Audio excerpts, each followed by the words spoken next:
पण ही संकुचितता महाराजांकडे नव्हती, एक विलक्षण व्यापकता त्यांच्या ठाई होती. एके दिवशी महाराजांनी मंदिरात दर्शन घेतलं आणि मंदिराच्या शिखराचं दर्शन घेण्यासाठी महाराज बाहेर आले.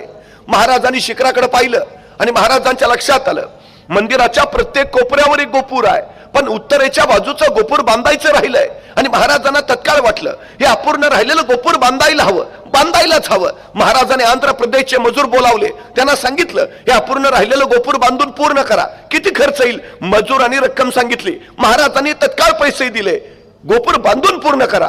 आणि महाराज पुढच्या मोहिमेला निघाले. महाराजांनी दिलेल्या रकमेच्या बळावर आंध्र प्रदेश मधल्या त्या मजुरांनी श्री शैल मल्लिकार्जुनच्या मंदिराचं ते चौथं गोपूर बांधून पूर्ण केलं. गोपूर बांधून झालं, सगळे मजूर एकत्र बसले, त्यांची चर्चा चालू झाली. ऐसा राजा होणे नाही.